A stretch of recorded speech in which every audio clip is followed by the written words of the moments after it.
Here. We have a form, Mr. President. Okay, we'll have an invitation by Mr. Dominic, pledge by Mr. Cox. All right.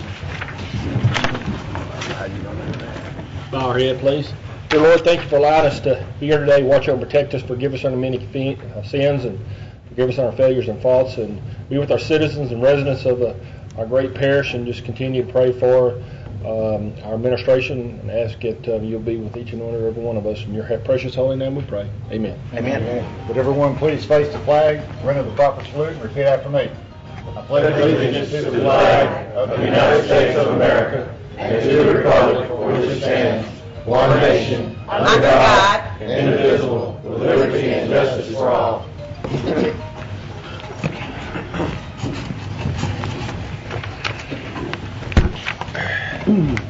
Please turn off your phones or put them on silent, please. Any agenda additions? Don't see any. Citizens who wish to address the commission on any issue other than zoning, please fill out a comment card located in the chamber foyer and return to the president or the clerk of the commission. Individual comments are limited to 3 minutes.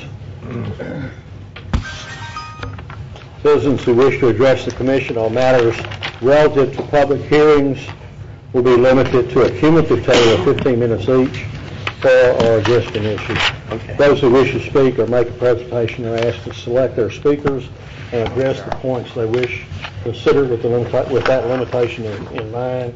And I have one speaker on a non-public hearing issue, and that's Reginald Johnson. I'm sorry, I've got two. I've got two speakers. Yeah, because it's not a public hearing. Okay. Mr. Reginald Johnson.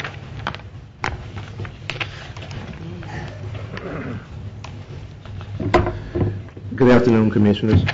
My name is Reginald Johnson. My address is 4178 Deer Creek, Shreveport, Louisiana. I stand before you asking for your support in my efforts to serve on the Charter Review Committee. I have spoken with Commissioner Epperson about the Charter Review Committee, and I also submit a profile on my background. I stand before you also here ready and waiting to answer any questions you may have for me at this time. All right, thank you very much. Thank you for your time. I do have one more. Maurice Lordens.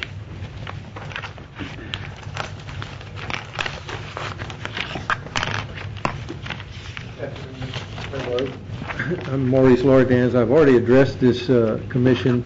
I'm one of the ones nominated to possible MCC appointment, and I know that's at the back end of the agenda, and I thought there might be some questions about that. If the other candidates are appearing and there to be questioned, there's no need for me to talk at this time. All right. Anybody have any questions? I have some questions, but I was going to ask all of them, but they're just the same question for each. Well, then let's wait until we get to that. Then I'll be happy to wait. Thank all you. Right. Thank you. Visitors? No. Yes, sir. We had requested information today from Commissioner Lynn concerning the Dixie Garden cleanup. I'd like for Mr. Jimmy Winter to come forward this time to kind of give you a little recap of what went on and what the success was with that program.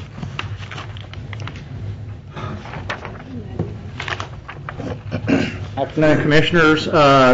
With regard to the Dixie Garden cleanup, we took out some open-top containers out there and placed them on a empty lot that the parish owns, and put another down at the fire station, and took them out there Friday afternoon actually, and by Saturday morning they were already full, and Melissa Cathy and her team did a great job of getting them emptied and everything, and getting them replaced.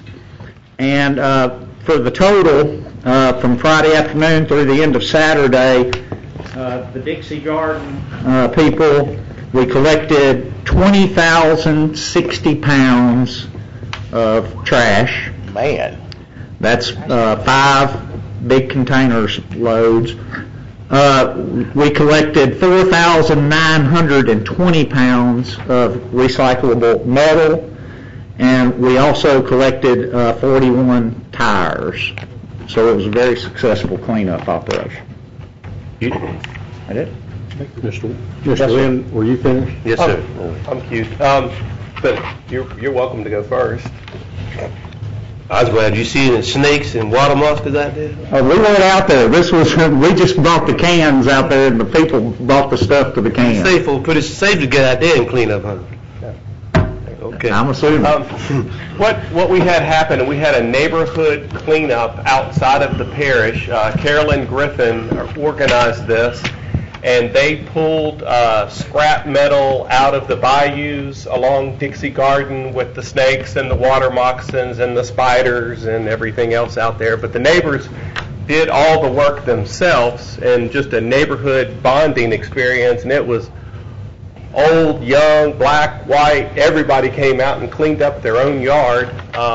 The parish just simply dumped off the skids on an empty piece of property, and the neighbors brought all their trash and tires and recyclables and just put them in there. And Saturday morning, I called Woody and Randy, and Mr. Glass was able to get Melissa Kathy, who was out there pronto, and they swapped out the containers and put in some new containers. And so I was really proud of the neighbors and the neighborhood for cleaning out their garages and cleaning out the ditches with the snakes and the spiders.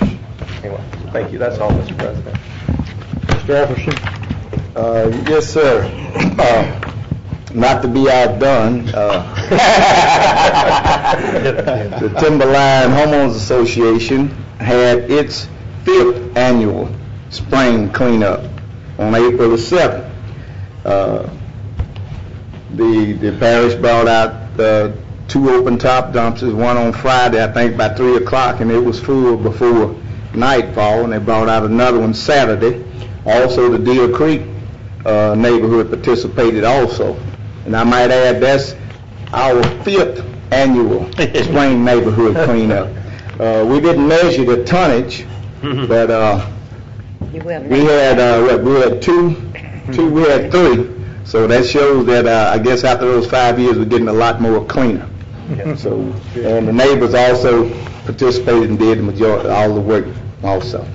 Thank you. And if I could just say one more thing, Mr. President, with regard to the neighbors, you know, when we do these things, and I know Commissioner Epperson, I talked to some of the people involved in yours, you know, we ask the neighbors, please have somebody there at these cans at all times to make sure that nobody's dumping in hazardous materials or gasoline or batteries and whatnot. And they do a bang-up job of protecting that end of it. Well, that Timberline, Deer Creek, and Dixie Garden area, that's just a bunch of hardy folks, I'll tell you. Congratulations to all concerned. So, special resolutions? Yes, sir. Resolution of recognition for AEP SWEPCO. Mr. Brian Bond from SWEPCO.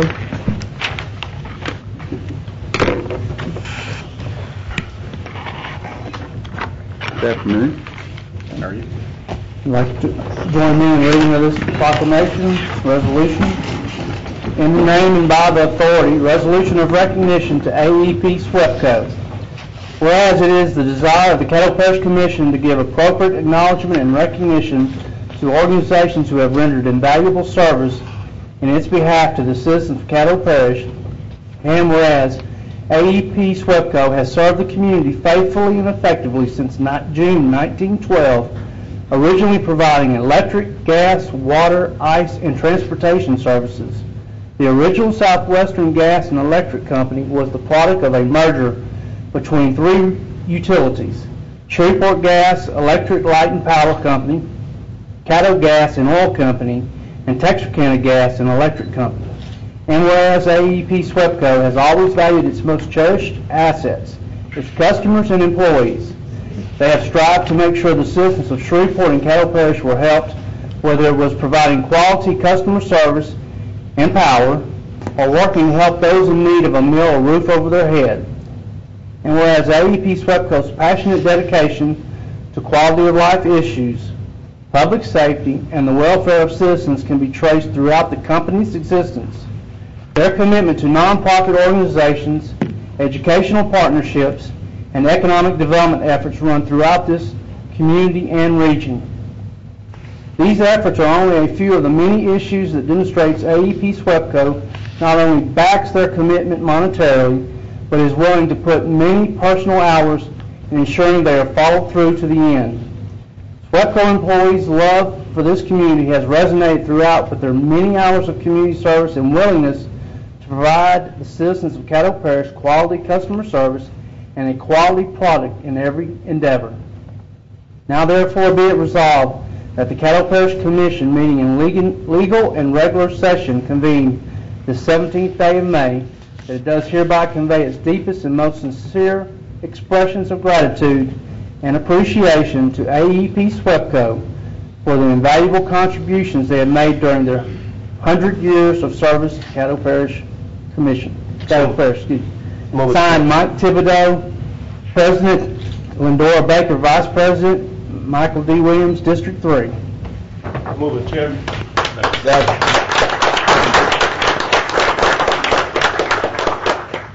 I'd like to say on behalf of our President, Mr. Mike Thibodeau, our Vice President, Lindora Baker, the other officers and members who serve on the distinguished body, I'd like to thank you for the many years of commitment you made to Caddo Parish and all the jobs that you have provided and all the taxes you have paid to sustain and maintain the services that we provide to our citizens. And in absent Mr. Hubbard, who is a great community partner, who's a partner with our universities, our communities, and have been giving a lot of contributions back. So we thank you for being corporate citizens and being located here in Caddo Parish. Thank you so much for the service that you do. Thank you very much. If I may, just very briefly, Mr. President, we're honored, and I'm here on behalf of our employees, men and women who every day are trying to work hard, and we try to do the right thing every time. Sometimes we maybe don't quite hit the mark. I'm looking around, I hear from some of you, me and John, from time to time. But I would like to just express our deepest appreciation for this. It's a true honor, and we enjoy serving the community and living in this community. And on behalf of all the men and women, thank you very much. Cast your vote, please.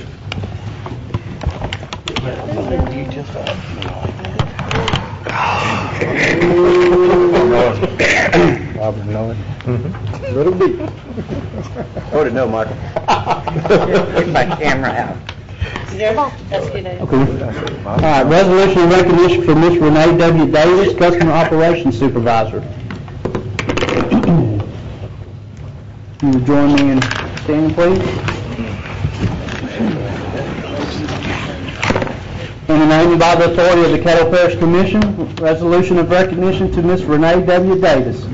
Whereas the Caddo Parish Commission is always pleased to join in acknowledging and honoring those citizens of the parish who, by their ongoing demonstrations of selfless service to their fellow man, set superlative examples of good citizenship and community involvement. Whereas such an individual is Ms. Renee Davis, a customer operations supervisor with AEP SWEPCO, whose efforts through the years have won great praise for her caring and helpful demeanor and know-how get-done attitude. Ms. Davis, a 15-year SWEPCO employee, now serving her 7th year as a customer operations supervisor, truly understands the meaning of customer service. And whereas Ms. Davis has enjoyed her many years serving the citizens of Caddo Parish with her employment with SWEPCO, she has also served her community working on charitable events and inner-city programs through her participation with the crew of SOBEC. Ms. Davis' commitment to helping her fellow man resonates in every fiber of her body. Although Ms. Davis stays busy with both job and community projects, she relishes her time with her husband, 2 children, and granddaughter. Now therefore be it resolved by the Caddo Parish Commission in legal session convening that it does hereby extend its warmest expressions of congratulation and appreciation to Ms. Renee Davis, not only for her tireless service to her community during work hours, but also in the recognition of her contributions to this parish and this community through her community service efforts. Signed, Mike Thibodeau, President, Lindora Baker, Vice President, Michael D. Williams, District 3. So moved, Chairman.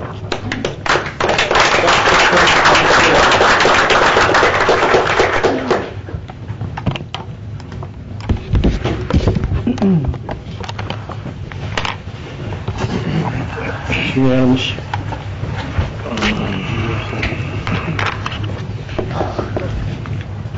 Again, on behalf of the citizens of Caddo Parish, President Mike Thibodeau and Vice President Lord Baker, other officers and other members who serve on this distinguished body, I can't say enough about the service that you provide in the midst of the storm when people are hurting, they're falling on economic hardship, and you do stay within the guidelines of the policy and procedures that's left for.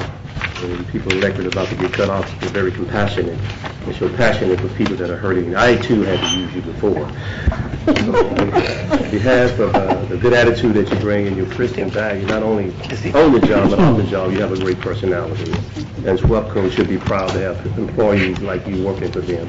And you exemplify unselfish dedication. So, again, on behalf of this body, we thank you for the service that you do. Thank you. Thank you, Mr. President. I want to thank each of you for the recognition. As I've told Commissioner Williams on numerous occasions when he called or have someone call and share my number with many people here in the community, this is what we do. I mean, customer service is what, we strive for at SWEPCO, to provide service for the community and our customers in this particular area. So to be recognized for something that we do day to day and we strive for, I mean, this is an honor. So as he stated, in the Customer Operations Center where I'm employed, that's the first customer's point of contact. It's over the phone. They don't get to see us. So the smile in the voice that has to be heard, we strive for that. And again, thank you for the recognition. Thank you.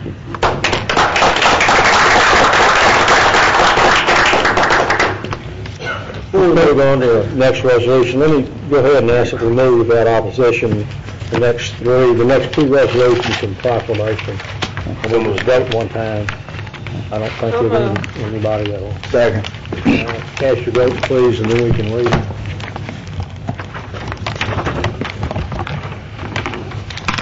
All right, that's unanimous. Mr. President, I ask that a short clip be shown right quick before we go into this resolution. Okay.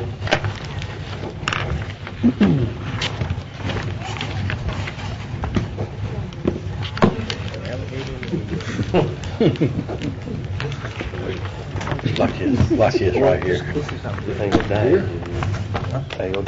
Now, in high This definition, you can count on. This is SLA News 12 at 10. is an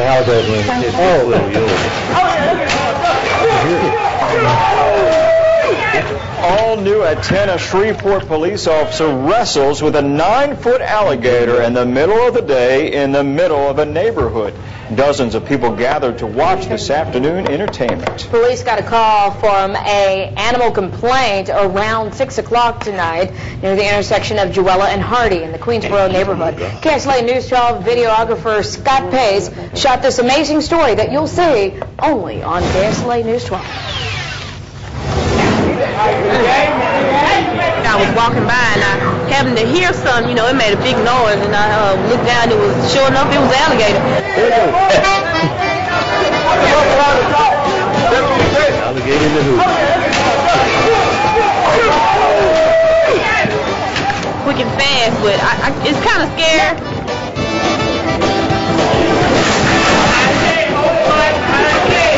Well, he had a lot more strength than I thought he would. We tried to get him with that noose, he kept breaking free. I caught his head in the net the first time. It broke the net, though. The first time you jumped on, you didn't have any soap. What did you do? Well, I tried to just hold him with my bare hands, which I did for a short time, and then he had a little too much strength and kind of threw me off a little bit. I knew all we needed was some good, strong tape to tape his mouth shut, but we didn't have any for a while. What were you thinking when you were out there trying to catch that alligator? An alligator in the hood.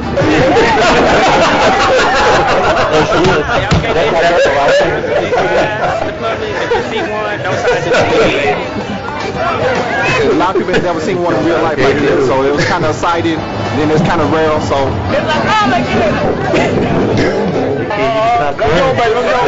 Y'all got y'all photograph. 20389. Y'all got the car. Did you really think there's going to be an alligator out here? Well, I assumed there would be an alligator. I just was thinking it was going to be a little bitty baby one. So I told my partner here, Clyde, we would load up back in the truck and take him out and let him go at the lake. Then when I saw the size of it, I realized we should have brought a bigger truck.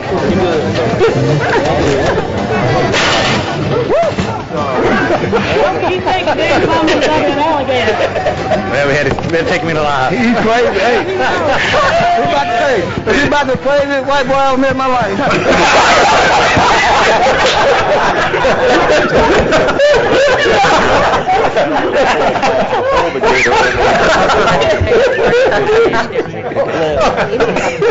Swamp people. Well, did you know the name alligator comes from early Spanish explorers who called them El Garto, or big lizard? Well, Louisiana has the highest alligator population, approaching 2 million. And although alligators can be found in lakes, rivers, swamps, and bayous, here... Mr. President, I believe that Corporal Michael has not been able to make it.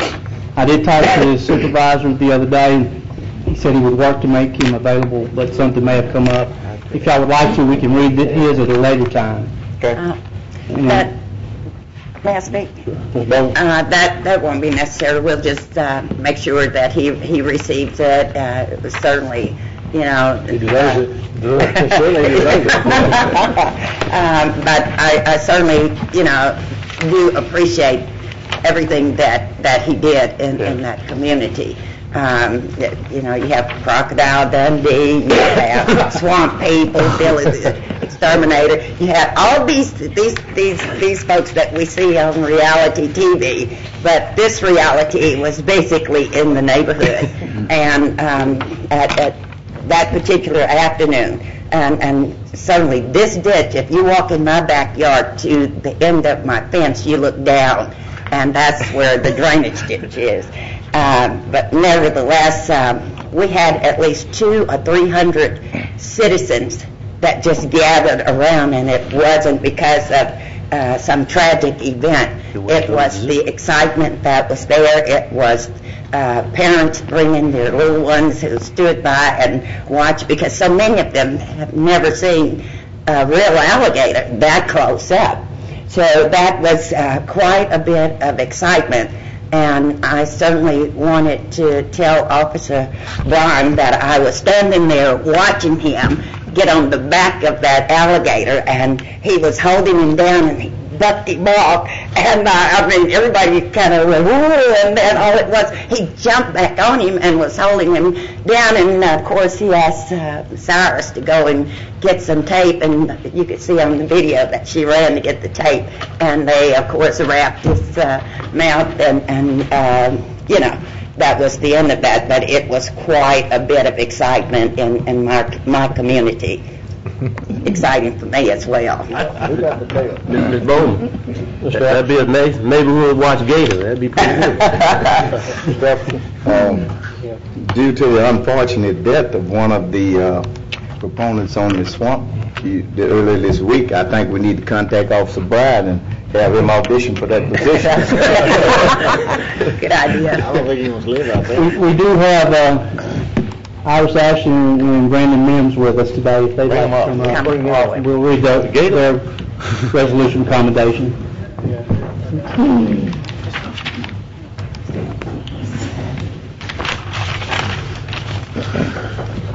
Stand. Join me in standing, please. In the name and by the authority of the Caddo Parish Commission, resolution of commendation to Iris Ashton and Brandon Mims.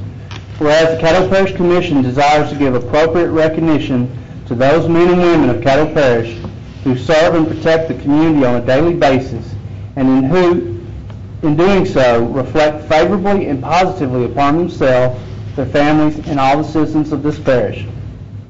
Whereas Iris Ashton and Brandon Mims, who on May 3rd, 2012 was called to the Queensboro neighborhood where they found a dangerous and shocking situation. And whereas Iris Ashton, who has spent 5 years, and Brandon Mims, who has spent 3 years on the front lines as animal control officers, have seen many issues dealing with nuisance animals and domesticated animals. But the call they received on May 3rd was a game changer. The many calls for cats, dogs, possums, and squirrels were all but a memory in light of the 8-foot alligator that sat in the Queensboro drainage ditch. And whereas Ms. Ashton and Mr. Mims proved more than equal to the task, with some reservations, they found a way along with SPD Corporal Michael to remove the alligator from the hood, making the neighborhood a little safer for all to enjoy. Now therefore be it resolved by the Caddo Parish Commission, meeting in legal and regular session the 17th day of May, that it does hereby extend its most sincere expressions of appreciation and commendation to Ms. Iris Ashton and Mr. Brandon Mims for the bravery and dedication displayed in making the Queensboro neighborhood a little safer. Signed, Mike Thibodeau, President, Lindora Baker, Vice President, Joyce Bowman, District 5.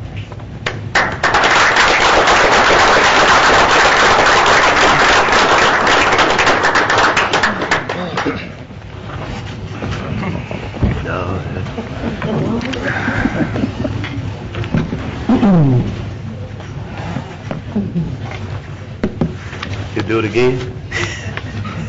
Hold up. I have to say this. I saw you out there, Brandon. I'm sorry to see a sister ditch with alligator. That was really something. I mean, you showed no fear. I saw you when you had, what do you call that pole? Catch pole. You had that pole and you went, whoa, and you got him around his mouth, and he bucked and bucked, and he got away, but you went right up there. I mean, that was a sight to see, and so many people that were standing around were really just amazed that you were, we'd never seen a sister in the gym. You do your job quite well, both of you. As a matter of fact, I called Everett, your director, and that very night. I said, Everett, who is that girl? And he said, oh, it must be Miss Iris. And I said, you couldn't pay me enough to get a chance with an alligator. And you did a very fine job, both of you. And I appreciate you keeping our community safe and providing us with a little bit of entertainment.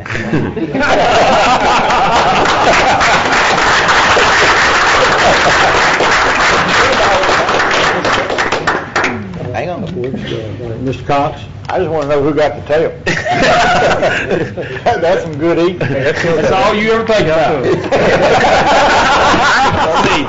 There you go eat. He's breathing proof of that. Next we have proclamation in support of Armed Forces Day. We won't read it, but I'd just like to, you know, we might say, oh, here we go with another proclamation. Yeah. Armed Forces Day has been on the books for a number of years. But it's ironic. There's something that happened this week that gave this even more significance. Some of you may have seen where Specialist Ford Sabo was awarded the Medal of Honor after 40 years. Yeah. So that's why it's so good that we never take things for granted. Amen. Especially our military. Armed Forces Day prior to August the 31st, 1949 was separated individually. Each branch of the service was recognized. So in August the 31st, 1949, Lewis Johnson, who was the United States Secretary of Defense, announced the creation of Armed Forces Day and combined all of the armed services together to be recognized. And that's what we celebrate to this day. But my reason for this is we must not ever forget what our military people have done. Amen. Even the most insignificant honor that we may deem it, think that it is. Let's always remember, we should fly flags. We could go to proudservice.com and we can order flags of different branches of the military to put out in within our neighborhood. But let's not ever forget the sacrifices that was made by our men and women in all branches of the military. But like I said, I was hoping that something would happen and give some significance to whereas we wouldn't get the appearance, here's another proclamation. And by the grace of God, it did. After 40 years, a person that was researching an old warehouse on a military establishment found those files that should have been turned in over 40 years ago about the heroic actions of Specialist Force APO in Vietnam. So let us not ever forget in all of our deliberations, our philosophical differences, or whatever we may do, everything that we owe in behalf of democracy is to our military men and women. And I'd like to present this to Mr. Charles Davis, Vice Commander of American Legion Post 14. Amen, brother.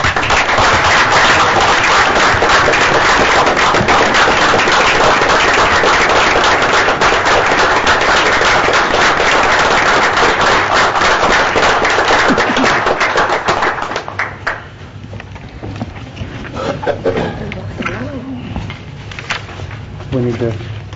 I'm going to say at the ROTC needs someone for military history. You've been an outstanding man for that job. I think we didn't vote on this one yet.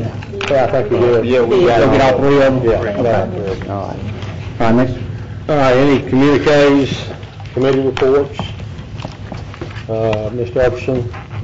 On the communiques, I'd like for us, if we would, to remember Mr. Roosevelt Smalley in our prayers. Mr. Smalley is a long-time labor leader and community worker in Shreveport. He was hospitalized at Willis Knight North.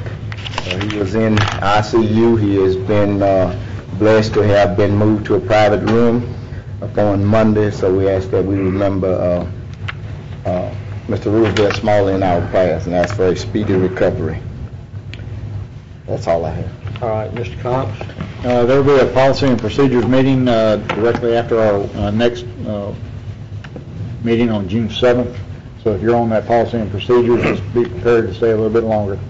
And there will be a notice going out. Todd, I'll give it to you. Thank you. All right. Mr. Dominic? We sent you an email. I think Todd sent an email to the long-range planning committee for everybody to set forth their goals. So I don't forget too much about that. We need to get that back as soon as possible. I ask for y'all to fill that out. And then number 2, Gusher Days is in Oil City. That's the big festival. Saturday is parade at 1. It starts by 9 or 10. It'll be going all day. So just want to be sure and invite everybody. Commissioner Cox, are you getting to come to? I will be cooking crawfish, turkey legs, and some other stuff there. You will be there? Yeah. Okay, well, save me some of that crawfish, because I know you like to eat, but I like to eat also, so save me some, okay? I'll save you a couple. Okay, all right, appreciate it. Mr. Smith? As some of you know, the Natural Resource Committee met today, and really, I felt like this was really our true kickoff for the utility district. We met with the Shaw people, and they gave us an update of where we were. There will be a conference call Monday if any of you have time to come to attend that with the Shaw group, but it's an exciting time. We've been talking about the utility water district for all this number of months, and now it's finally on the road. Thank you, sir. Mr. Epperson? I'm sorry, I missed the second part of my notes. Mr. President and Mr. Chairman of the Property Standards Committee, are we going to get a meeting anytime soon? I have a lot of issues. Probably be the second meeting of June, second regular meeting of June. All right. And to the administration, Mr. Whittington, Mr. Guayacin? Mr. Whittington. Okay. Jimmy, I had an incident where an oversized building was built in a residential neighborhood, and the builder stated that they came to the parish, and the parish stated that they needed no permit. However, it doesn't conform to the standards. The question I have is, even though in an area that's in an unincorporated area, Caddo Parish, are they required to get a building permit? On just an outbuilding, a structure? Outbuilding, any construction. I think a lot of people out in the rural areas feel that they shouldn't. And then they put something up, and then the people come and complain. They need to get one on anything that's going to be over 600 square feet. Over 600 square feet? Yes, sir.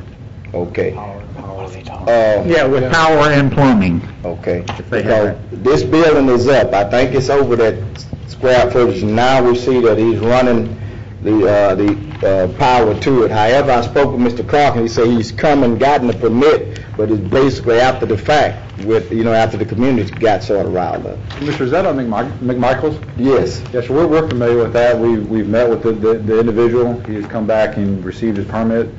When he first came up, he kind of didn't really tell exactly what he was going to do, and he's since added power to that. So he's been back in, and he's also, we talked with him about his covenants to make sure that he was meeting covenants the way he should, and he's meeting his covenants for the neighborhood as well. So that is the story. He did come in and get a permit like he needed to.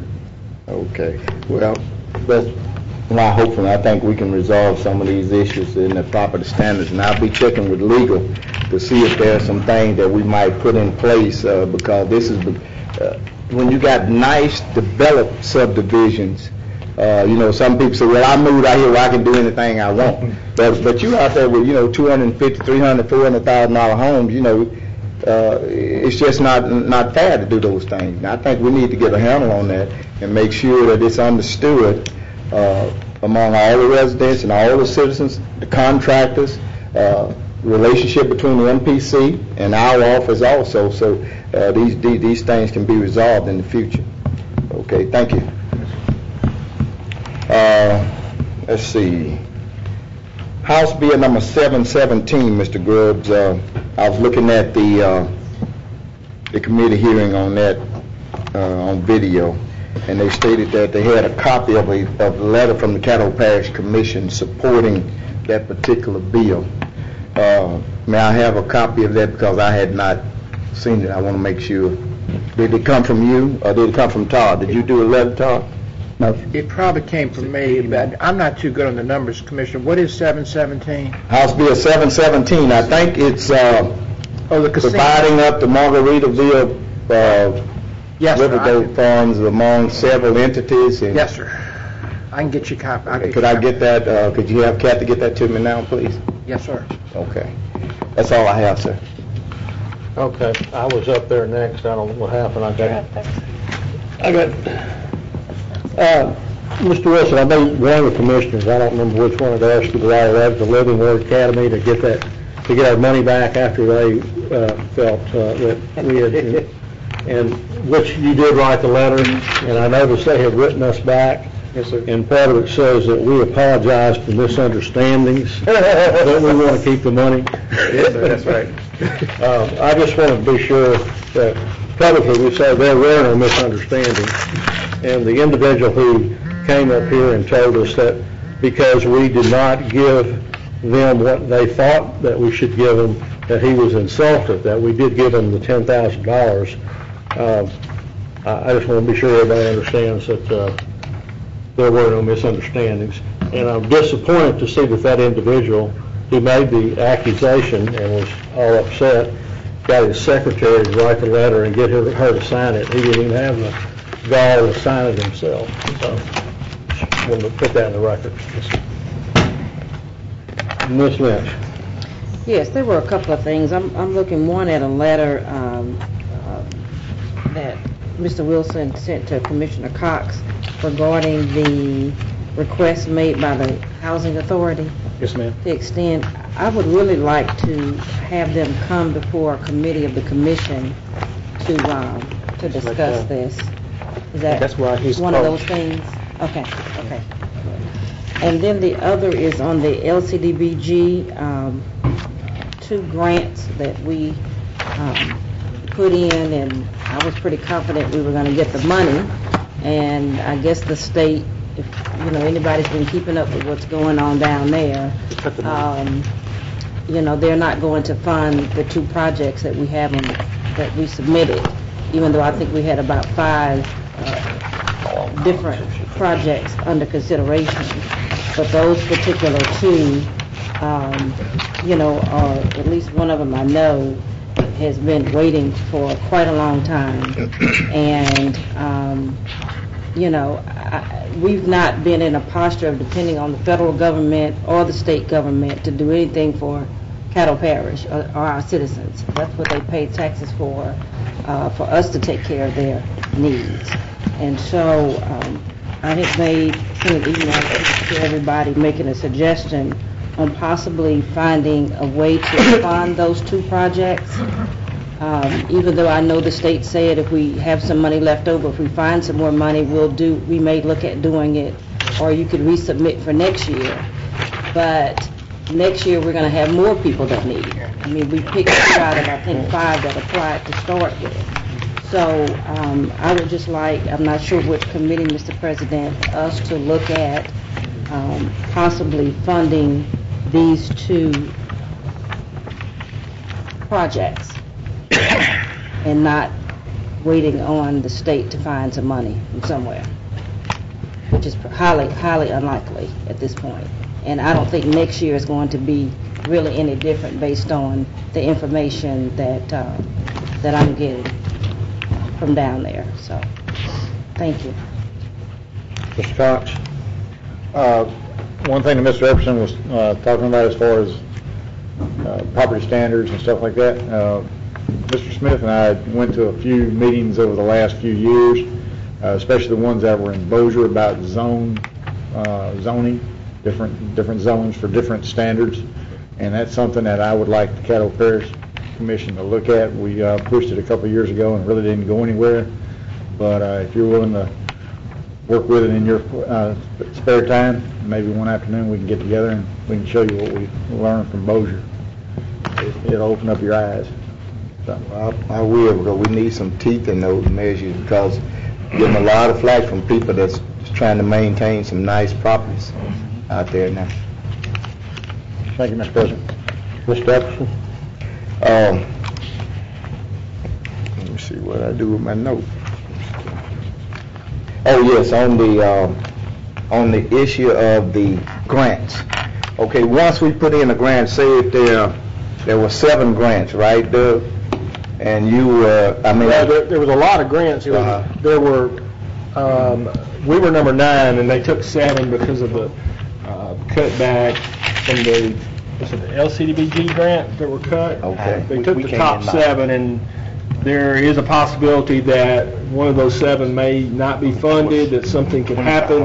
There's a possibility that we could move up and get back into the system and get funded. Sometimes that's happened before, according to Mr. Wilson. And I would think that we probably need to wait and see how that plays out. We have spent some money from the parish, but we have, if you guys remember, we had some money that State Representative Jane Smith had gotten to help this project. That's our understanding that it's still there, it's not going anywhere, that we can apply next year, and usually what they'll do is they would move you up. So hopefully if it did get applied, I guess it's 2 years down the road, we would get moved up and get funded, but there's still a possibility we could get funded between now and the next system that rolls around. A lot of times, sometimes they have instances where paperwork's not filled out, or just the other people can't come up with the money, and you can move up to the I understand that. So. But my question is there any way that we could get legislation or get a policy change that in the event say you were 7th on the list this year and they only did 5, right, that you would maintain next year you start out 1st and 2nd. Yeah. And then anyone else, unless it's a dire emergency, would come under you. Right. Is that a possibility? Or is there any kind of way we can look at that? Does it have to be a state law or what?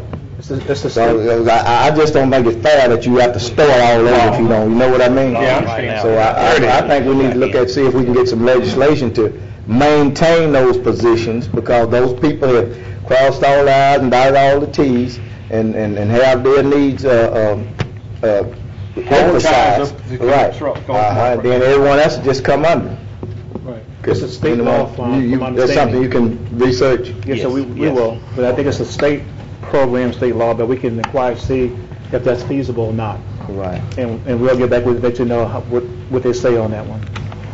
But I agree with you, Commissioner Epperson, that we don't want to start over again with the process. If we already ranked high on the list, we want to maintain that if we can. With that, Ms. Baker? Oh, to kind of give you a little insight on CDBG, it's a federal fund. And I don't know if y'all paid attention, but in NACO, Economic and Community Development Committee has been in support of trying to save the CDBG funds on a national level for about the past 4 or 5 years. And one of the things that I don't think you're going to be able to even ask the state to mandate who is in line or who can be in line to actually get the funds. But one of the things that we can do as a government body is that we could have someone to monitor us and monitor our applications that go down to the state requesting those fundings. And I'm sure possibly it is probably in line with who's favored who, because of the fact that the money comes from the federal government to the state of Louisiana, and then our state is the ones that actually make the decision. And I got a report on it about maybe 2 months ago on the CDBG funding and how much was in South Louisiana versus how much was in North Louisiana, and it was millions of dollars differences.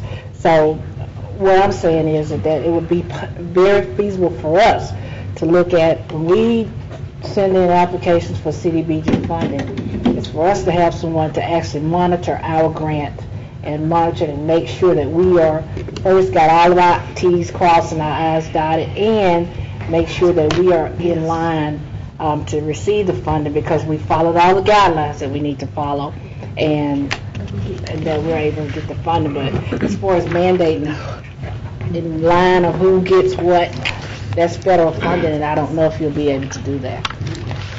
Thank you, Mr. President. All right, Ms. Lynch? Yeah, I just want to be clear that the process as it currently is that you do start over next year.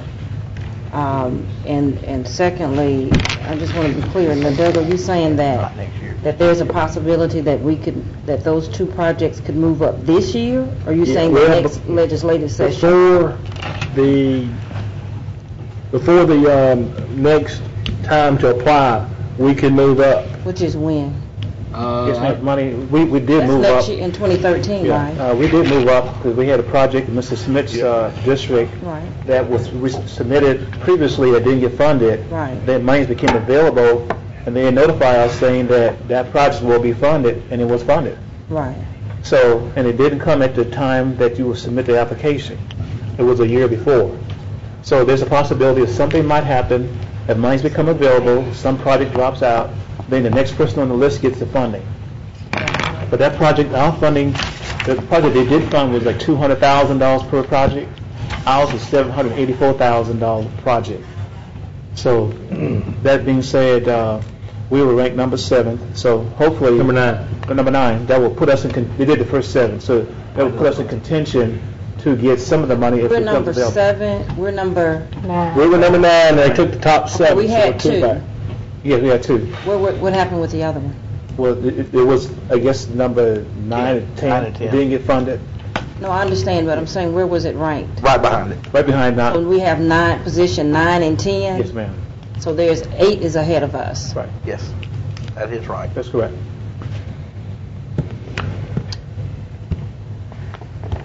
I'd just like to maybe find out from somebody down there, either our delegation or with that office, what is, and I know it's always a chance something could, would, should. I mean, we spent 8 years, could, would, should on this utility district, and finally had to say, we got to ante the money up. Right.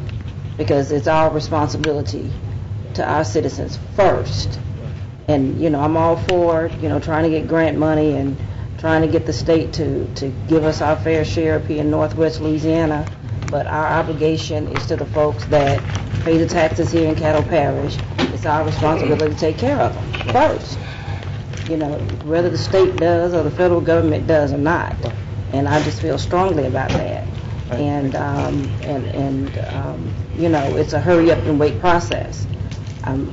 Although I know something could happen, up the line, but we still have one whole project that's ahead of us. Right. And it depends. Some money may come available, but it may not be enough to even do the project. Right. I don't know. And then are they going to get to, if they get to number 9, are they going to get to 10?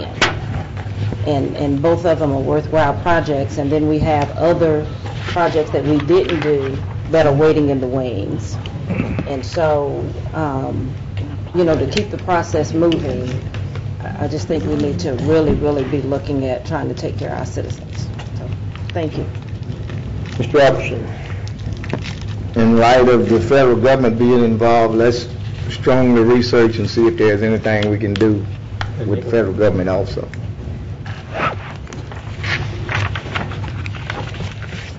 All right, there's no president's report. Adopt the minutes of regular meeting held on May 3rd, 2012. Moved by Mr. Lynn, second by, how about Ms. Bowman? All right. Cast your vote, please. Oh, God. All right, that's unanimous. Next, we have public hearing on local assessment ordinances. Local assessment ordinance number 47 of 2012, ordering the construction and improvement of a water line within the right-of-way of a portion of Goldsberry Road being located in a portion of lots 7, 14, 16, 17, and 20, Shadow Pines Estates, Unit 1, lots 1, 10, 11, 12, Shadow Pines Estates, Unit 2, lots 1, 2, 3, and 4, Shadow Pines Estates, Unit 5, lots 5, 6, 7, 8, 9, 10, 11, 12, Shadow Pines, Unit 6, said subdivision being located in Caddo Parish. Okay, is anyone to speak in favor of assessment ordinance number 47? You might speak in favor. Come up, please. And we have 3 minutes for a total of 15 minutes for all speakers. You have 3 minutes. Or longer if you're the only speaker. I won't even take 3 minutes. My name's Alan Schlichtenmeyer. I live on Goldsberry Road in the affected area there. This is an important project to the residents out there, long-term project. It will also be beneficial to the parish in that property values are maintained, as well as making it easier for folks to live out there. I wanted to thank the parish for y'all's help in getting it this far, and obviously hope we get past this last hurdle. And that's all I got. All right, thank you. Anyone else to speak in favor? Come forward, please.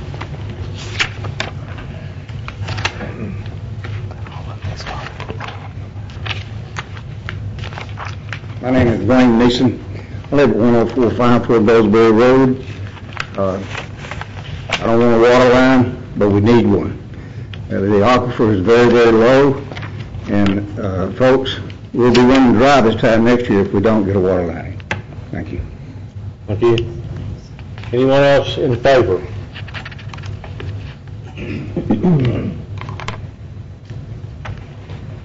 My name is Tim Gregory, and I live on Goldsberry Road in the affected area. Water is essential, as everyone knows. And last summer, many of the wells within at least 2 miles of us went dry. We were put on restrictions not to water our yard, wash our cars and other things. That restriction, to my knowledge, by the state is still in effect, so we're told not to water our yards even now.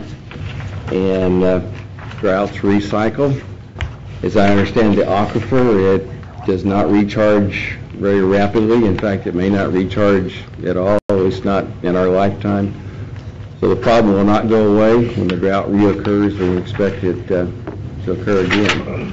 So I would suggest we be proactive and continue with this project so that we're prepared for the next drought. Thank you. Anyone else to speak in favor? Anyone to speak in opposition to?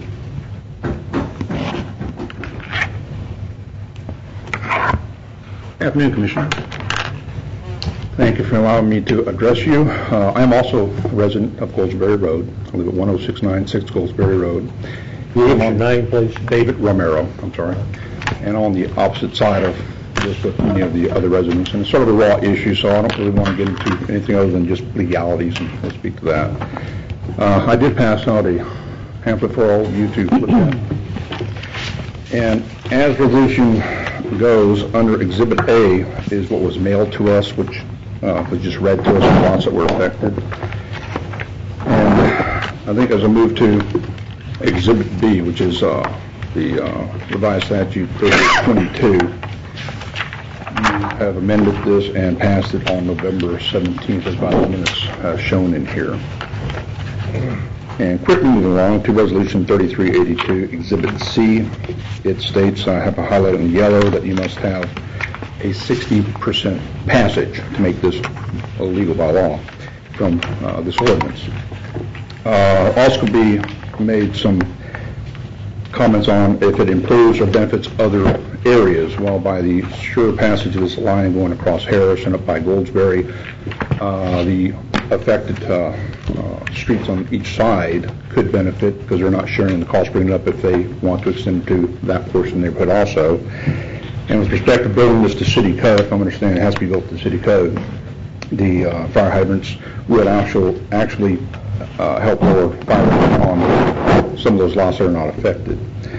But moving right along to Exhibit D, if you would, this is the revised statute 33:3826, and the words front footage as used in RS 33, 3822, 33:3835 shall mean the frontage of each lot or parcel of real estate abutting the street or right-of-way along which the water line is constructed.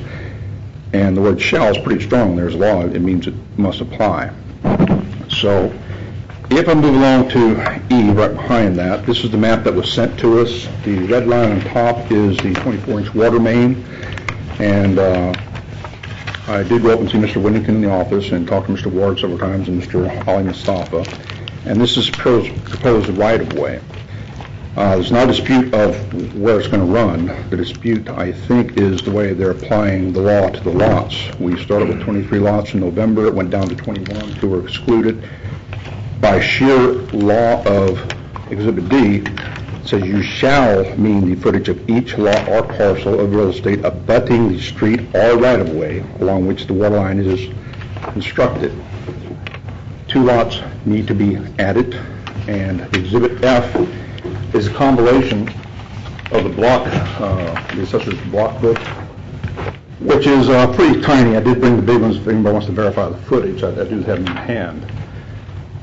But as I move to Exhibit G, this is a spreadsheet sent to me by Mr. Ward, and with the application of the other 2 lots that should be included by the statute, I mean not by feelings or giving somebody the option to selectively pick which lots they want to add or exclude to meet a threshold. We do not meet the threshold by the sheer footage alone, and the footage is not in question. The question is how do you apply the law legally? And that's where I keep going back to 3826. It shall mean all of them, and we have not included all of them. With that said, I believe we've not met the 60% threshold, and I don't believe this is legal to pass at this point as a matter of law. Any questions or more welcome to answer. We'll get to any questions on that when we get ready to vote. Okay. Anyone else wishing to speak in opposition? Okay, I'll call this hearing to a close. Public hearing on ordinances. Ordinance number 5199-2012, amending the budget of estimate revenues and expenditures for the capital outlay fund for Shreveport Green in the amount of $50,000 for the Cherokee Park cleanup for the year 2012. Do we have anyone to speak in favor of ordinance number 5199? Anyone to speak in favor? Anyone to speak in opposition to ordinance 5199? Okay, the public hearing on ordinance number 5199 is closed. Ordinance number 5200-2012, amending the budget of estimate revenues and expenditures for the Riverboat Fund for the American Legion Post number 14 in the amount of $6,300 for students to attend the Louisiana Boys State June 24th through the 30th. Open the public hearing on ordinance number 5200. Anyone in favor to speak? Anyone wish to speak in favor of this?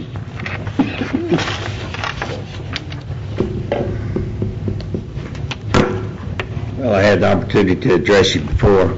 And I thank you all over and over again. You're doing a tremendous job, and we appreciate it. And also at this time, Mr. Jefferson, I didn't take time to thank you for the proclamation for Armed Forces Day, but I'm sure all veterans, alive and deceased, would appreciate you, and thank you very much. Thank you. Anyone else to speak in favor of ordinance number 5200?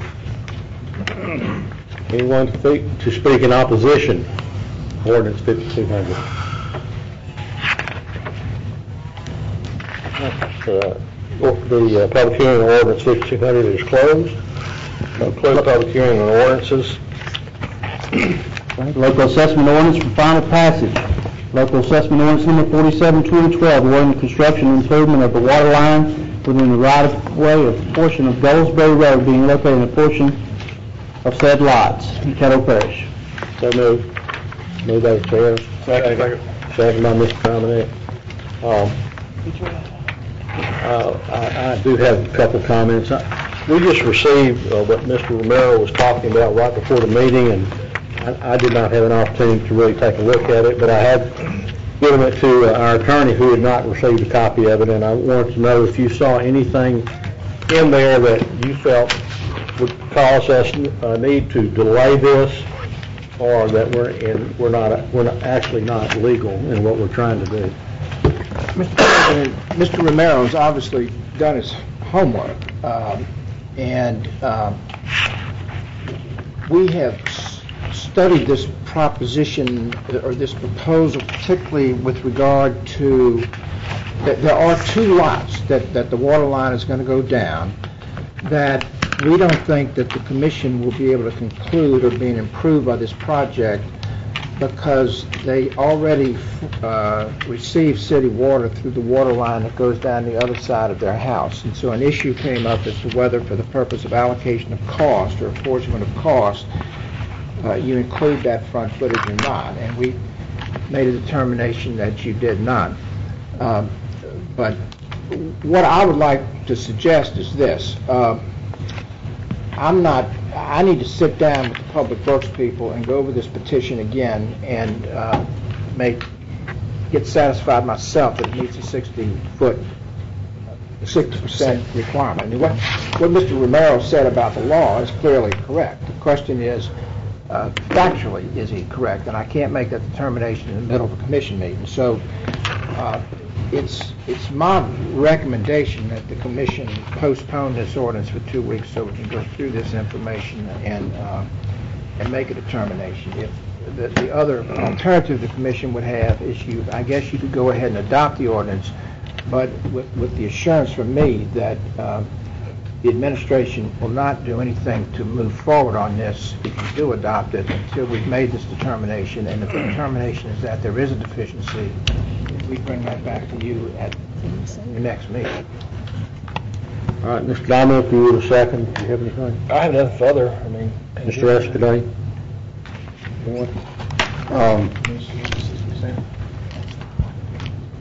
I was going to ask some questions if we're going to proceed in this. Well, I think I'm going to ask for a delay because I want to be sure that when and if we pass this, we're completely legal. So I'd like to move for a delay of 2 weeks. I'll second that motion. Cast your vote, please.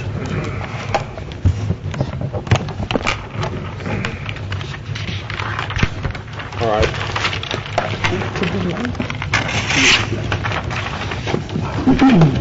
And move the ordinance for final passage.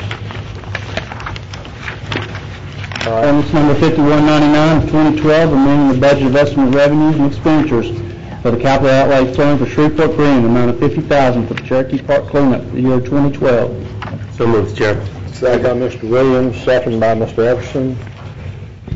Mr. Williams. I just want to, I don't want to spend a lot of time. This is something we were familiar with. I just want to clear the air about some misinformed information about cutting people's grass on their property.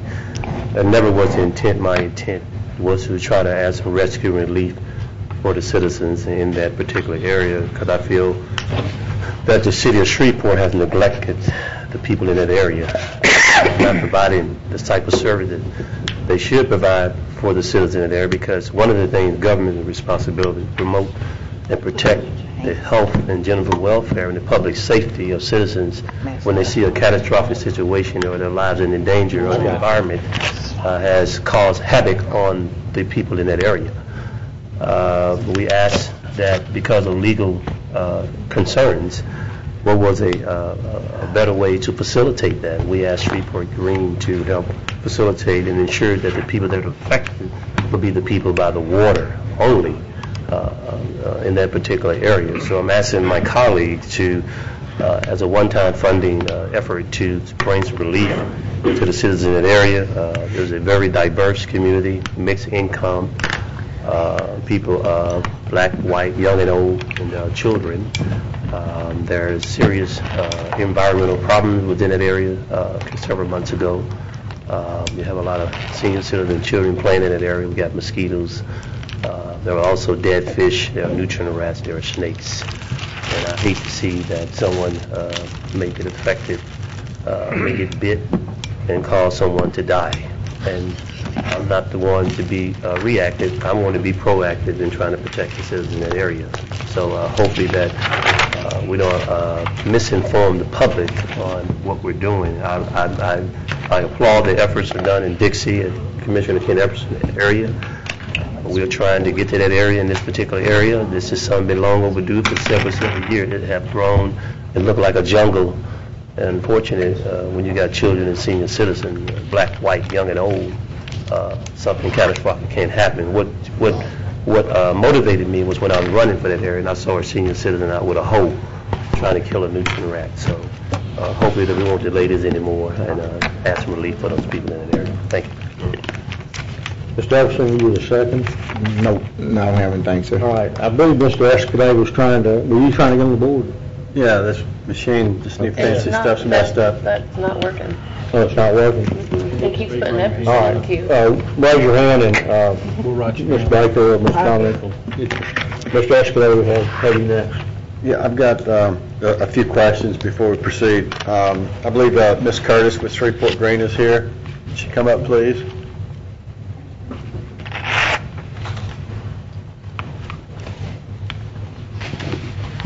How you doing today? Fine. Good. Thanks for coming. Don't want to put you on the hot seat, but just answer it as best you can, because I very much want to support this, but I'm also very concerned about the end and expectations and that actually what is wanting to be done gets accomplished. And I've got some questions about that. So could you tell me, as best you know, what is the nature and the scope of work that Shreveport Green could do as it contributes to alleviating this problem? Well, we've had several meetings about it with some of the parish officials and the city officials. We are able to help communities get together and clean within reason. This area, this particular area that Mr. Williams is talking about is just, 3 months ago it was disgusting. Unfortunately, the problems come that it's all private property. On one side it's businesses, on the other side it's private property. And we heard from the levy board that they ceded the land to the property owners. What was it, 12 years ago that they did that? And so it's private property. And we have done very small projects, like if there's a handicapped or elderly family that needs help with lawn, we'll mow the front lawn for them. We've painted houses with Paint Your Heart Out Shreveport, and we certainly have done that in other programs also. We've built ramps on private property. Generally, we don't go on private property to do something of this extent. This is, as we all know, a tremendous job. So it's going to, and we had asked at one time from the Public Works Department of both the parish and the city to get us an estimate of how much it would cost. I mean, it's going to take bulldozers and knuckle booms and everything in there. These are trees and vines and snakes and probably alligators even. I mean, it's really a very big problem. So it's beyond a volunteer, and that's what we manage, our volunteers. And we are more than happy to work with the citizens of that area, like I've explained, Mr. Williams, to help do what they can do, get the grass mowed as far as they can. We've got equipment that we can certainly loan them for neighborhood cleanups, and that we can loan them to do things, but it's beyond our capacity to do something. So you're telling me you really, regardless of what we do today, you're not equipped or set up to do... We don't have the equipment. Okay. I mean, a front-end loader. Okay.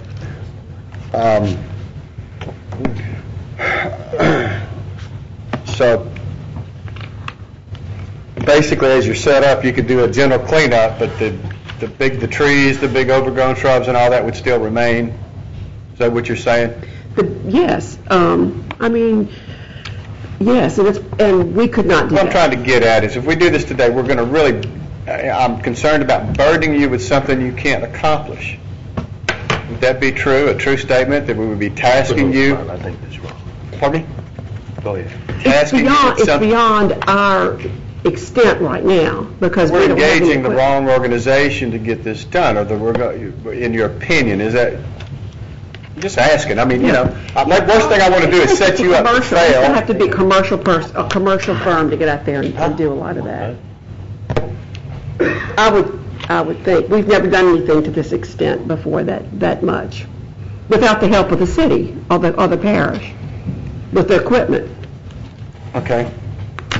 But we're more than willing to work with the citizens and help do that. And, you know, picking up the litter and stuff is it's not a problem. It's the overgrown stuff that's a real problem. So if the volunteers want to get out there and do it, we certainly can help them do that. But you still need heavy equipment provided and chainsaws. I think we all agreed in that meeting it was going to take a bulldozer and knuckle boom and everything to get that. Okay. Thank you. No, I don't know. I mean, as much I want to support this, I want to support you, Michael, but I certainly don't want to waste $50,000, and I don't want to give them $50,000 if they can't accomplish the mission. So let's. There's got to be another way to do this. But anyway, those were my questions. I just wanted to ask them. Thank you, Mr. Lynn. I guess as a statement and a question. I don't now, but a long time ago, I had some waterfront property. And we had a torrential, I guess the wrong word to use, we had a drought. And we were able to go out into the lake and pull the scrap metal, the tires, the trash that had gone into the lake. And so since this is a bayou, has the Shreveport Fire Department or a local fire station been called or taken into consideration the draining of this bayou? Isn't this an oxbow? It's a leg of the Red River that has an end on both sides that we could, that an option. Has anybody, Jimmy Winnington, you don't know, or Commissioner Williams, or? It's an abandoned riverbed. Correct. It doesn't go into the Red River at all. Correct. Okay, that's what I was guessing that it was. Has anybody looked at the option of draining this with fire engine pumps to make it easier for the neighbors to clean out their own property? Nobody's looked at that? Okay, that's my only question. Thank you. All right. Ms. Lynch? Yes, Ms. Curtis, I just had a quick question. Because I know you all do work all over the place. I have a question. I know you all do work all over the parish. Do you all ever contract any work out? I mean, if you're not able to do it? We have contracted certain things out, like irrigation things. We're able to contract irrigation out. Or if we're doing a project that maybe needs some big heavy duty stuff, we've contracted that out. That's generally with grants or with larger things. That's how we've done that. So I guess I'm just trying to make sure conceivably the money could be used, because I understand the limited capacity that you all have, but it could be used to contract somebody that can do the job, that has the equipment and that type thing. Yeah. Like you do with the irrigation or whatever, other big projects. Yes. Okay. And the stickler comes in is when some of it's private, and that's y'all's decision, whether we can. Well, I think the private part, I guess, comes in is if, whether they have permission to be on that person's property, which is something, that the person could allow with, okay, thank you. I think that's it. Thank you. So, Mr. Cox, Well, hearing that the levy board gave this back to the owners on both sides 12 years ago tells me that the levy board didn't want to mess with it, so they got out of it. And that, to me, is bad publicity for the levy board. Of course, levy board in this state really hadn't had a lot of good publicity in the years past. My deal with this is that the city has basically left these guys holding the bag. Mr. Williams is looking for us to step up and help out. And I told him that I would support him on this. I've looked into it. Sooner or later, somebody's going to have to just step up and that would make more sense. and do something. Now, whether this goes forward and it gets stopped and more things get done as far as maybe we do look for a contractor. We vote this in, hold it in contention before we spend any money to say, can we do this, or can this money be spent wisely without just throwing a match in the fire and watching it go up. I will support this. I think something needs to be done, but as I was told earlier, and I agree with this, Caddo Parish Commission is not a fix-all for everybody. We can't be. We do our part, and I think we do above and beyond what we can for different districts, different entities, but as it stands right now, and this is my personal opinion, when you have the city comes up and tells everybody that we have a bond that we voted for, but yet we see no projects that makes any sense. The broken window effect that Mayor Glover was so pushing for the last 8 years, if he can't see a broken window in this ditch, he has not gotten in his truck and drove down there. These residents need help. I'm willing to do it as long as the $50,000 is predicated and a plan is set forth to get the job done. And so if we have to vote it with a contingency, I'll do that. So Michael, you have my support, and I wish everybody else would too. Thank you. Mr. Epperson? No, I passed. Mr. Johnson? Ms. Curtis. Thank you. From my understanding, you've seen the work and understand the scope of the work that's to be done. Yes, I was there right before the meeting today for the third time to check it out. Okay, so in the money that's requested, is there in the budget money for heavy equipment to go in and to take some of this stuff out, like the front end loaders? We've not had a survey done to find out how much it would be. We talked about it at the meeting where all the two entities came together, the parish and the city, and it was my understanding they were going to talk to the Public Works and try to get an estimate for that. And we've not heard back on that, so I'm not sure. Do you remember? Yes, it was $150,000. Well, we got a clearing and grubbing estimate, and it was $150,000 to do the entire length of the levee the body that need to be done. Right. But this will be able to do the most worst area and start there first. Right. Okay. Right, the worst part seems to be on that bridge. Right. And that's what Commissioner Williams identified. Public property anyway. It's and that was for heavy equipment to do clearing and grubbing, cutting down trees and bulldozing it. That's what it would take to do the job effectively. Okay. So basically, this is just a fraction of the actual cost. It's a big project. Okay.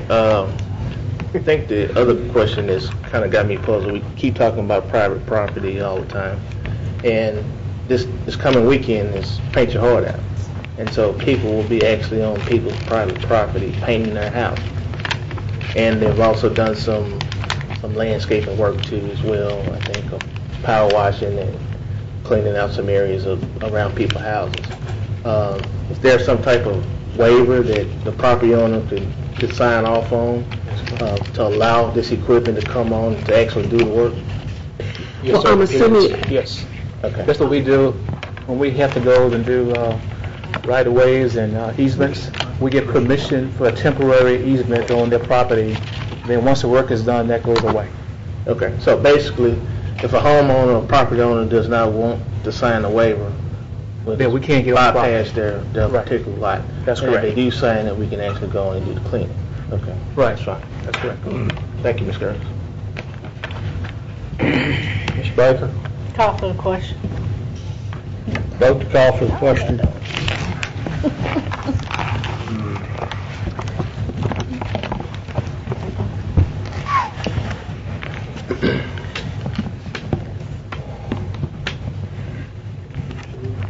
Mr. Dominic. That's not showing Escudero. Nine, is that Or nine? Thibodeau's. And Dominic. Or Dominic. The question's been called.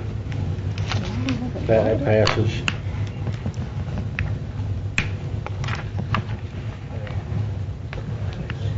Okay, we got.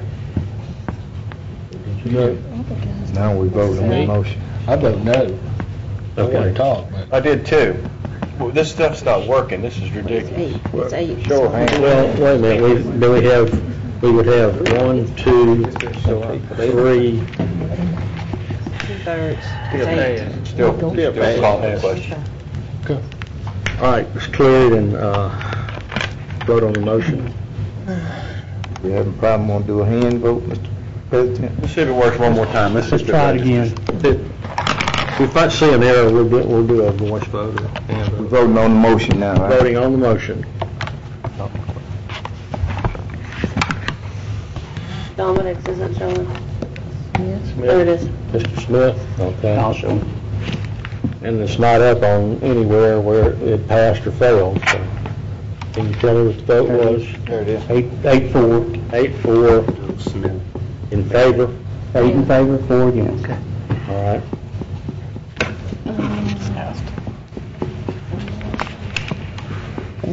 Okay. Next we have ordinance number 5200-2012, amending the budget of estimate revenues and expenditures for the Riverboat Fund for the American Legion Post number 14 in the amount of $6,300 for students to attend Louisiana Boys State. So moved. Moved by Mr. Epperson, second by Over here. Mr. Johnson. Now you stay, try that. You got to speak up, son. I did. All right. Need a megaphone? Anyone wish to speak? Cast your vote.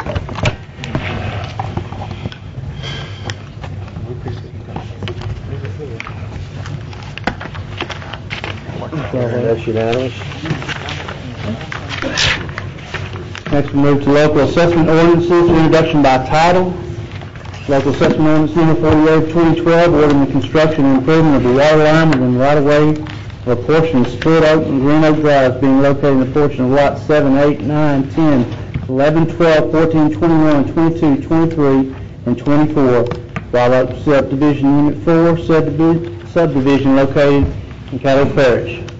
Next we have ordinances for introduction by title. Ordinance number 5201-2012, amending Article 6 of Chapter 26, the Code of Ordinances, Parish of Caddo, relative to Section 26182, Schedule A, speed limits on Hemperley Avenue and Shadowline Drive. Ordinance number 5202 of 2012, declaring certain adjudicated properties to be surplus, and authorize the clerk administrator or designee to sell tax interest. Ordinance number 5203 of 2012, amending Article 6 of Chapter 26 of Code of Ordinances, Caddo Parish, relative to Section 26-190, Schedule J, local traffic only, on Jennifer Lane and Maggie Lane. Next, we move to work session minutes ratified for May 14th. So moved.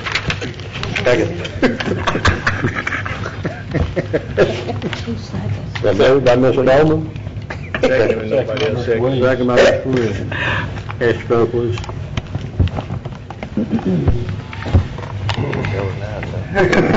Tried to make it laugh. All right, Ms. Westerday? Escudero. again, we can't tell what the pro and con, look. All right, that's 10-4. And two out of the Chamber. chamber. Next, we move to resolutions. Resolution number 26 of 2012, supporting the appointments of Caddo Parish Commissioners Committees of the National Association of County Officials for the year 2012. So moved. So moved. Second. Moved by Ms. Baker, second by Mr. Dominic. Ask vote, please.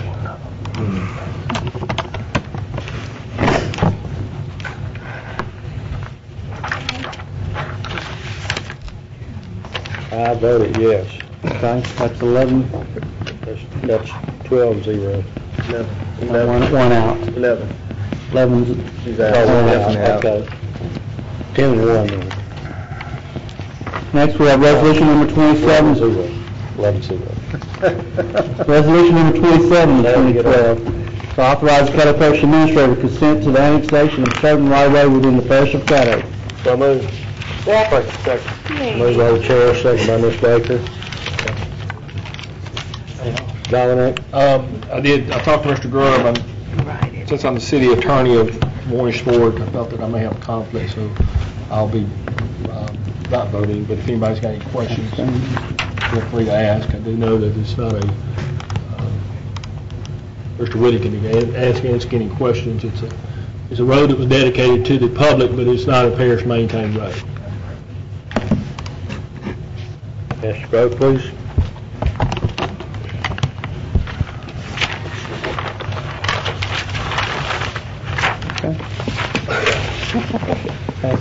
We got 10 in favor, 1 abstention. And one out of the room. Yes, sir. All right, and for new business on the confirmations of the appointments, the way that we'll do this is we're going to go down this alphabetically. Each commissioner can vote 6 times. You can vote for 6 different people. A person must have 7 votes in order to be on the committee. And if need be that we have more than 6 people with 7 or more votes, we'll re-vote with those people. So we'll start, please keep up with your votes. Don't vote more than 6 times. Our clerk is going to do that also to be sure that we get it right. So we'll do this alphabetically. Go ahead, Mr. Hopkins. Mr. Jim Allen.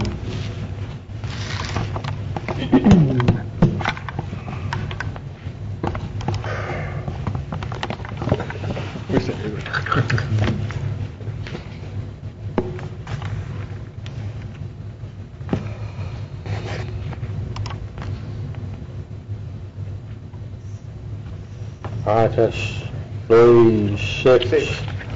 6 votes for Mr. Allen, all right? Hold it, Jimmy. Hold it just a minute, please. Go ahead. Just ask to hold for a second.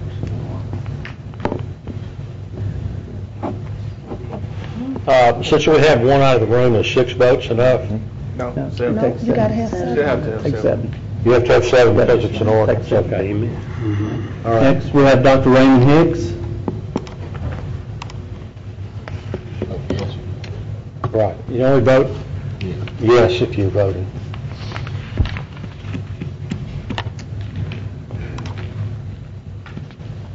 That's 3 votes.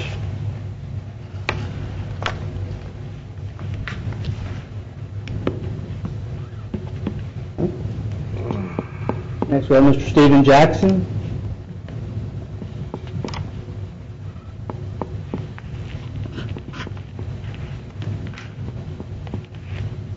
No one voting. Next, we have Mr. Reginald Johnson.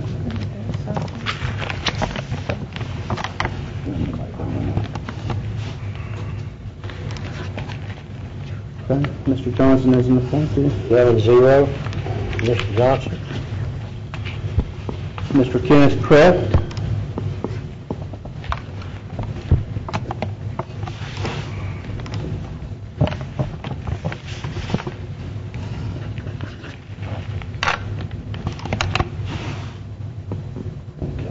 So Mr. Smith voted yes, didn't he? Yes, I voted yes and didn't show up. 4, 5, 6, 7, 8 votes for Mr. Kraft.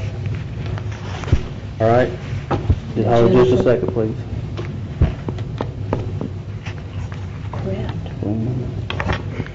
Okay, Mr. Kraft, actually 8 votes for Mr. Kraft. Right.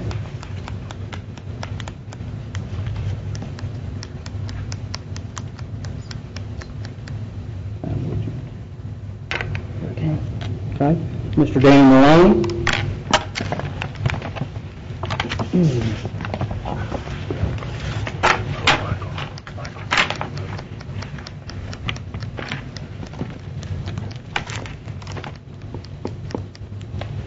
That's 9 10-4. votes. 9. Need new glasses too. All right.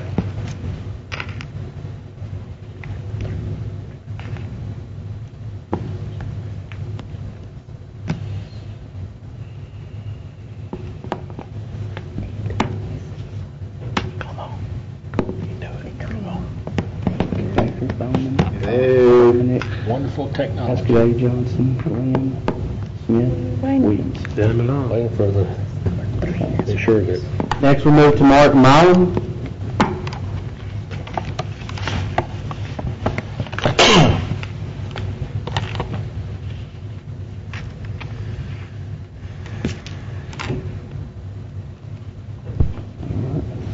That's 8. That's 8. 8, okay. How many's on the board, sir? It's up there.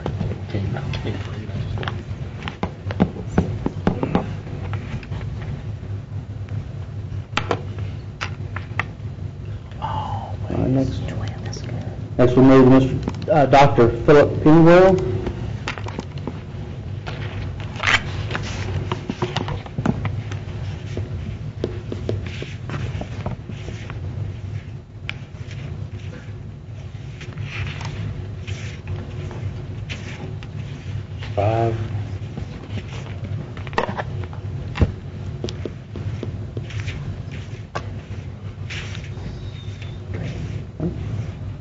All right, next, Miss Lisa Tonkeys.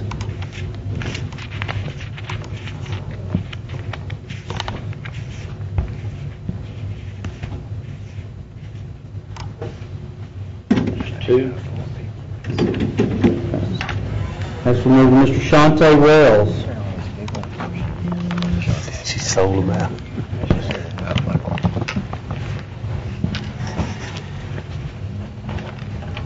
There's 6. At least. 2. There's 7 there. Then we got one more. Okay, we got 1, 2, 3, 4, 5 members. So what we can do is take the remaining people who did not make it, and we'll vote until somebody gets 7. Okay. We'll start again alphabetically.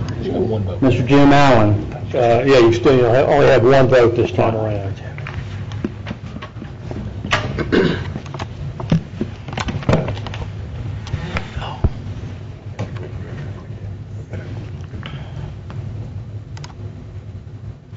Okay. Still 6. Dr. Raymond Hicks.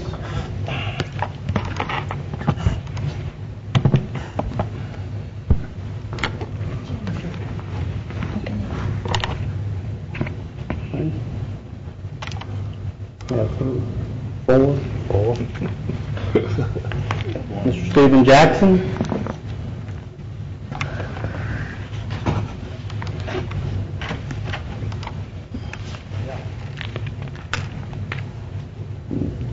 Okay. We have no votes, so we'll move to Dr. Philip Pennywell.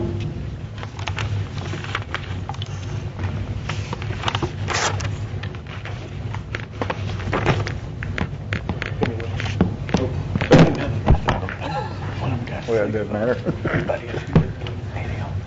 2. All right, I would suggest from here that, We've got Ms. Thompson. okay, I'm sorry. We don't have a lady on Lisa that. Tonkeys. Only 2 votes out there, 1. If that much. Where the lady that recommended all these folks? That's a good question. Yeah. Good question, Mark. She sold them out. She didn't want to say. Okay. Well, is that the number of votes for what are we on now? Is that for Mr. Tonkey? Is that for Mr. Tonkey? We haven't done that one. We haven't done that one yet. That's the second go round. Mr. Tonkey's now. Who is this Oh, for? he don't have all that. So we may have all used them all up. What we do? Yeah, you only get one vote. That's why we got somebody counting.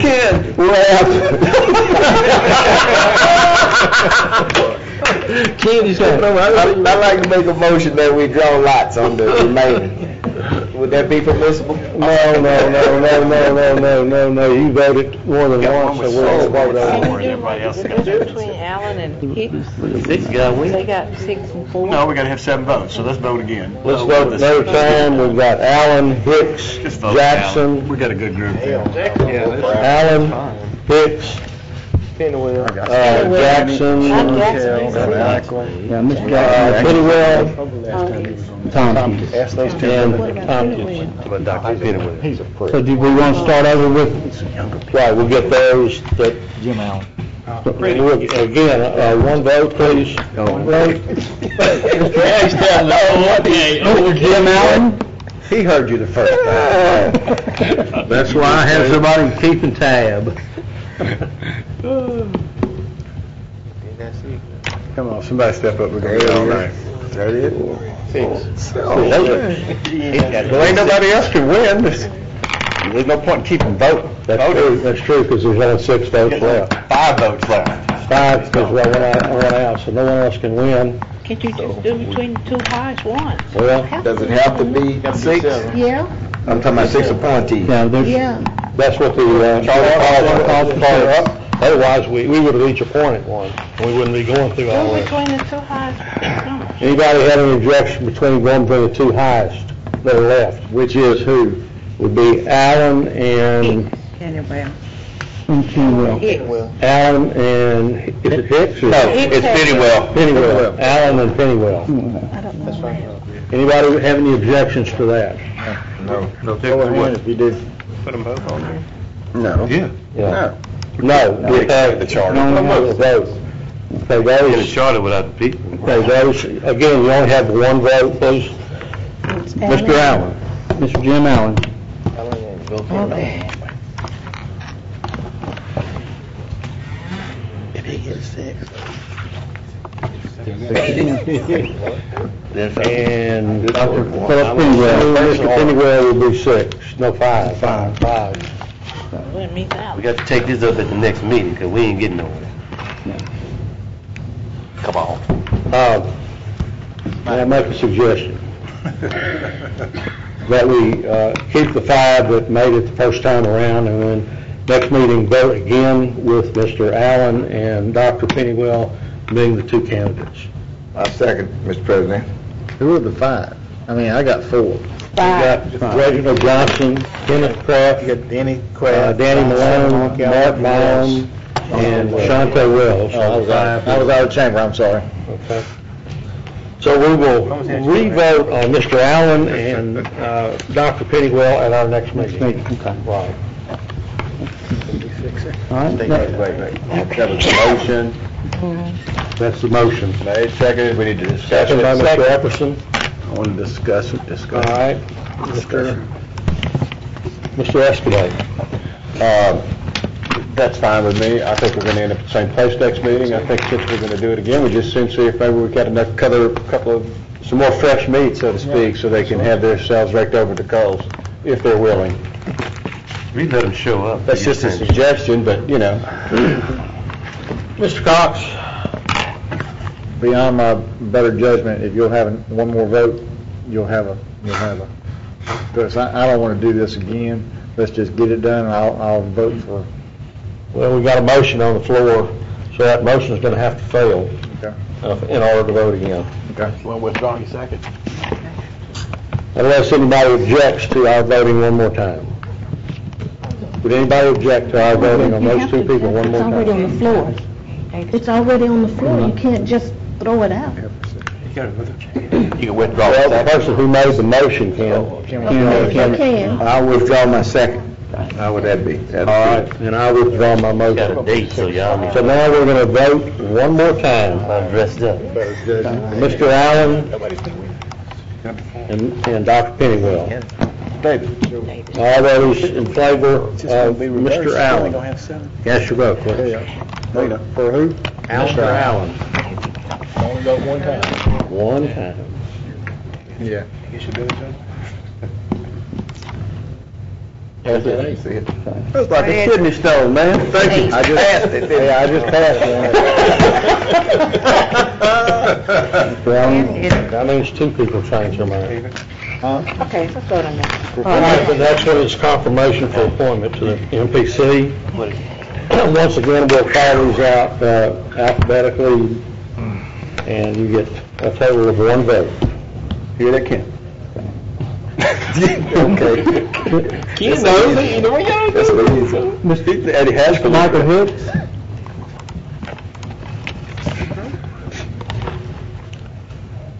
You're right.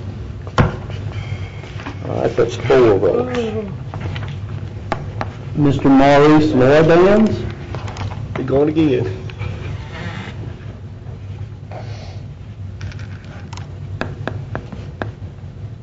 That's 5 votes, so if, we only have 6 people. Do we need 7 for MPC? That's all right, so You still got it. won't do any good to vote. The two. No vote. But just for the record, All right, just for the record, Mr. Young, Mr. Young, Run through again, maybe it'll change your heart.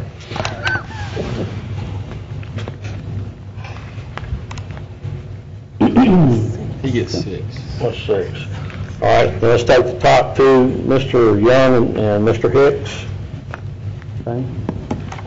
Let's have Mr. Michael Hicks. Okay, you need to add that, she needs to add that right quickly. Once again, one vote.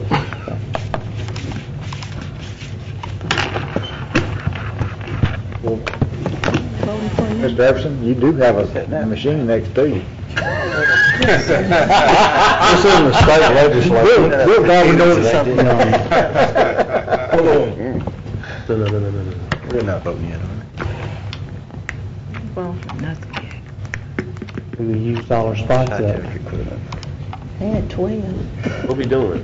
Wait. We just we have to add the names, we used all our names, all the spaces, so we're adding that this Did you time. say we're down to the top 2? or- Yeah. We're down to, yes, Mr. Hicks and Mr. Young. I can vote now. Let's call out the names.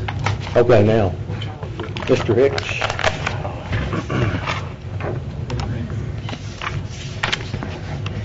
3 votes. And then Mr. Jeffrey Allen Young.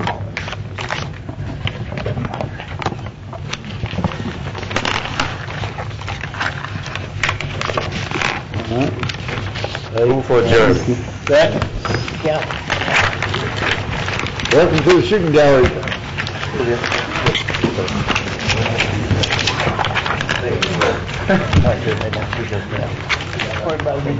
All right.